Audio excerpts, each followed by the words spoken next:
வணக்கம் நண்பர்களே, நான் உங்கள் பாலாஜி அலைஸ் பவிஷமார். குரு வணக்கத்துடன் இன்றைக்கி டாபிக்குள்ளே போவோம். இன்றைக்கி நம்ம பார்க்க போகிறது என்ன அப்படின்னு பார்த்தோன்னா, அந்த உபய லக்னத்திற்கு இது ஒரு கேள்வியாக வைக்கப்பட்டது. இது ஒரு நல்ல கேள்வியும் கூட. உபய லக்னத்திற்கு குரு செவ்வாய் மற்றும் குரு சனி இவங்களுடைய தொடர்பு நல்லதா கெட்டதா? இது ஒரு நல்ல கேள்வி. அதனால் கண்டிப்பாக இந்த கேள்விக்கு நான் பதில் தரேன் அப்படின்னு அதன் பின்பு அதன் அடிப்படையில் இந்த வீடியோ. ஸோ அப்போ பொதுவாகவே குரு சனி சேர்ந்தால் குரு சண்டால யோகம் அப்படின்னுவோம். குரு ராகு சேர்ந்தாலும் குரு சண்டால யோகம்.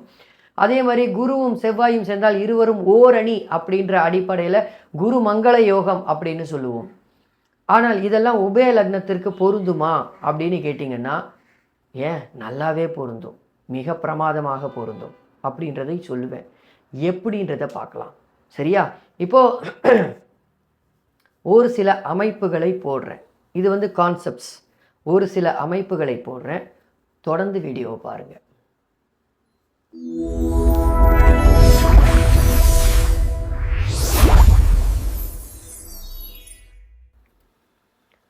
இப்போது ஒரு உபய லக்னம் இல்லை 2 உபய லக்னத்திற்கு நம்ம ஒரு சின்ன உதாரணத்தை விரிவாக பார்த்துருவோம். ஒரு மிதுன லக்னம். மிதுன லக்னத்திற்கு குரு மற்றும் செவ்வாய் எவ்வித தொடர்பில் இருந்தாலும், சார அடிப்படையில் ஒரு கிரகத்துடன் சேர்ந்திருந்தாலும் இல்லை நேருக்கு நேர் பார்த்து கொண்டு இருந்தாலும், எப்படி தொடர்பில் இருந்தாலும் ஒரு நல்ல அமைப்பு. ஏனென்றால் லக்னத்திற்கு 2ஆம் வீடும் 10ஆம் வீடும் ஜீவனஸ்தானங்கள், தனஸ்தானம் மற்றும் ஜீவனஸ்தானம்.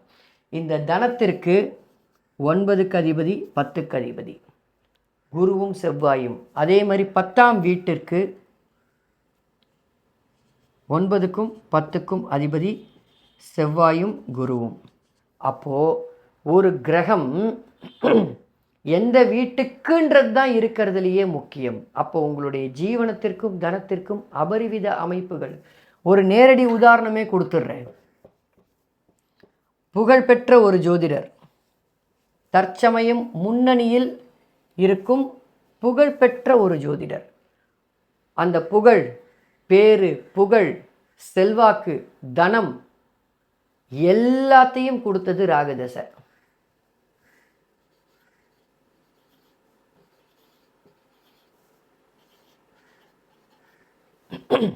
இங்கே குருவும் செவ்வாயும் நேரடி தொடர்பில் இல்லை.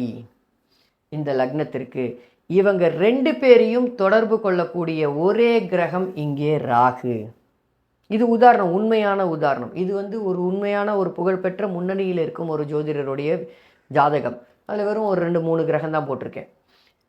ராகு மிருகசீட நட்சத்திரத்தில் செவ்வாயுடைய சாரத்தில் அமர்ந்து குருவுடைய தொடர்பு.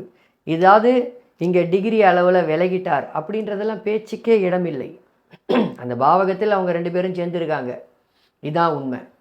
அப்போது இந்த ராகு குருவுடைய தொடர்பையும் செவ்வாயுடைய தொடர்பையும், சாரம் மூலமாக செவ்வாய் நேரடியாக குரு தொடர்பை பெற்று 12ஆம் இடத்தில் இருக்க, செவ்வாய் சூரிய தசையில் பெரிய முன்னேற்றம் இல்லை, சந்திர தசையில் முன்னேற்றம் இல்லை, செவ்வாய் தசையில் முன்னேற்றம் இல்லை, ராகு தசையில் தூக்கி உச்சாணி கொம்பில் உட்காத்தி வைத்திருக்கிறது.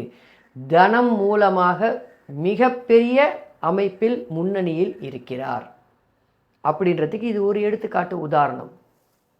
சரி, அடுத்த உபய லக்னம் அதை பார்த்துருவோம். கன்னியா லக்னம். அப்போது அதாவது கன்னியா லக்னத்திற்கு குரு சனி, இந்த 10ஆம் வீட்டுக்கு 9ஆம் அதிபதியும் 10ஆம் அதிபதினு சொல்லக்கூடிய சனி மற்றும் குருவே 10ஆம் வீட்டுக்கு ஜீவனஸ்தானத்திற்கு தர்ம கர்மாதிபதியாக வருவார்கள். அப்போ ஜீவனம்ன்றது என்ன? அதாவது ஒரு கிரக சேர்க்கை எந்த பாவகத்தை பாதிக்க போகுது, யாரை பாதிக்க போகுது, யாருக்கு தரப்போகுது, யாருக்கு கெடுக்க போகுது. குரு தசை நல்லா இருக்கும், சனி தசை நல்லா இருக்கும், குரு தசை நன்றாக இருக்காது, சனி தசை நன்றாக இருக்காது. இது ஒரு வார்த்தை. நல்லா இருக்கும் நல்லா இருக்காதுன்றதுக்குள்ள எனக்கு நல்லா இருக்குமா, தனத்துக்கு பணம் சேருமா, இல்லை மனைவிக்கு ஒழுங்காக இருக்குமா, குடும்பத்தில் நிம்மதி இருக்குமா, தந்தைக்கு பாதிப்பு உண்டா, தாய்க்கு பாதிப்பு உண்டான்னு இத்தனை அமைப்புகள் இருக்கே. மொத்தமாக நல்லா இருக்காது அப்படின்னா இதில் யாரை நன்றாக இல்லாமல் வைக்க போகுது, இல்லை நல்லா இருக்கும்னா யாரை நன்றாக இருக்க வைக்க போகுது அப்படின்ற ஒரு மிகப்பெரிய கேள்வி இருக்குல்ல. அப்போது அதன் அடிப்படையில் ஜீவனத்திற்கு நல்லா புரிஞ்சுக்கங்க, ஜீவனத்திற்கு நீங்கள் சாப்பிட்றதுக்கு, சாப்பாட்டுக்கு, ஜீவனத்திற்கு நீங்கள் இந்த பூமியில் தனம்தான் இருக்கிறதுலேயே முக்கியம். அப்போது தனம் இருந்தால் உங்கள் வாழ்வாதாரம் உயரும் என்ற அடிப்படையில் ஜீவனத்திற்கு தர்ம கர்மாதிபதிகள் சேர்ந்திருப்பது ஒரு உண்மையான அருமையான அமைப்பு. என்றைக்குமே உங்களுக்கு தனத்தில் பிரச்சனை வராது, தனத்தில் பிரச்சனை வராது அப்படின்றத புரிஞ்சுக்கணும். ஒரு வேலையில் கட்டாயம் இருப்பீங்க, இல்லை ஒரு நல்ல தொழில் செய்வீங்க, நல்ல பணம் வரும். ஆனால் இது என்னுடைய மனைவிக்கு நன்றாக இருக்குமா, என்னுடைய குழந்தைக்கு நன்றாக இருக்குமா, அது வேறு டிபார்ட்மெண்ட், அது வேறு அமைப்பு. ஒரு தசை ஒரு பாவகத்துக்கு நல்லது செஞ்சால் இன்னொரு பாவகத்துக்கு கெடுதல் செய்யும். உங்கள் மனைவிக்கு நல்லது செஞ்சால் குழந்தைக்கு பாதிப்பு கொடுக்கும், குழந்தைக்கு நல்லது செஞ்சால் உங்களுக்கு பாதிப்பை கொடுக்கும், உங்கள் 3 பேருக்கும் நல்லது செஞ்சால் அப்பா அம்மாவுக்கு பாதிப்பு கொடுக்கும். இதை நீங்கள் புரிஞ்சுக்கணும். இதுதான் ஜோதிடம். ஒரு தசை ஒரு புக்தியில் நிறைய பலன் இருக்குது. வெளிநாடு போவான்றது ஒரு பலன். அங்கே போயிட்டு அங்கேயே வெளிநாடு போயிட்டு வர போகிறானா? இல்லை. அங்கே உட்காந்து என்ன பண்ண போகிறான்? சாப்பிட்றதுக்கு கஷ்டப்பட போகிறாரா, இல்லை கீழே விழுறாரா? வெளிநாட்டில் ஆக்சிடென்ட் ஆகி திருப்பி இங்கே வர போகிறாரா, இல்லை வெளிநாட்டில் நல்லா சம்பாதிக்க போகிறாரா, வெளிநாட்டிலேயே காதல் பண்ணி அங்கேயே உட்காந்துட்டு இருக்க போகிறாரா? எவ்வளவு பலன் இருக்குது ஒரு தசா புக்திக்குள்ளே. அப்போ எது முக்கியம், எந்த பலன் முக்கியத்துவம்ன்றதை பார்த்து அந்த பலனை சொல்கிறது தானே ஒரு ஜோதிடருடைய கடமை. இங்கே ஜீவனத்திற்கு நன்றாக இருக்கும் என்பதுதான் இங்கே பலன். புரியுதுங்களா? இந்த 2 உபய லக்னத்துக்கு சொல்லியிருக்கேன், குரு சனி மற்றும் குரு செவ்வாயோடைய சேர்க்கையை. இந்த வீடியோ உங்களுக்கு பிடிச்சிருந்ததுன்னா லைக் போடுங்க. நீங்கள் போடுற ஒவ்வொரு லைக்கும் இந்த வீடியோவை பல பேருக்கு ரெக்கமெண்ட் பண்ணும். சப்ஸ்கிரைப் பண்ணிக்கோங்க, சப்ஸ்கிரைப் பண்ணி பெல் பட்டன் அழுத்திக்கோங்க. அப்போ தான் நான் போடுற வீடியோ உங்களுக்கு உடனே நோட்டிஃபிகேஷனாக வரும், உடனே பார்க்கலாம். நல்ல கண்டென்ட்டை, புரிந்து கொள்ளும் கண்டென்ட்டை, உண்மையான ஜோதிடத்தை ஆதரியுங்கள். ஓகே, கமெண்ட் போடுங்க. உங்களுக்கு எப்படி இருந்தது? நீங்கள் இந்த 2 லக்னம், மிதுன லக்னம் மற்றும் நீங்கள் கன்னியா லக்னம், குரு சனி சேர்க்கை, குரு செவ்வாய் சேர்க்கை, உங்களுக்கு எப்படி இருந்தது? தனம் வந்துதா? நான் சொன்னதில் தப்பே இருக்காது. வரும்னா வரும், ஆனால் வேற யாரை பாதிக்க பாதிச்சதுன்றதை போடுங்க. எனக்கு தனம் வந்தது ஆனால் இன்னாரை பாதித்து விட்டது அப்படின்னு கமெண்ட் போடுங்க. நீங்கள் போடுற ஒவ்வொரு கமெண்ட்டுமே நல்ல ஒரு விஷயம், இன்ட்ராக்ஷன்ஸ் இருக்கும் அப்படின்றத மறந்துடாதீங்க. இன்னும் 10 பேருக்கு ஷேர் பண்ணுங்கள், சரியா? ஸோ ஜோதிடம் எப்படி சொல்லணும் அப்படின்றதுலையும் நிறைய இருக்குது.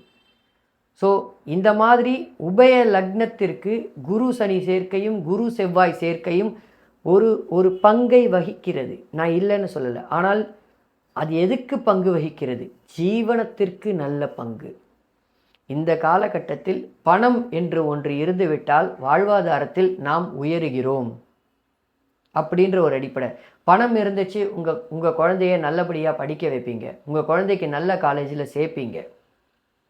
பணம் இருந்துச்சு, கணவன் மனைவி சுற்றுலா போகலாம், நன்றாக சந்தோஷமாக இருக்கலாம். அதன் அடிப்படையில் இந்த சேர்க்கை ஒரு நல்ல சேர்க்கை, தர்மகர்மாதிபதி சேர்க்கை. சரியா? அடுத்த பதிவில் பார்ப்போம். நன்றி நண்பர்களே.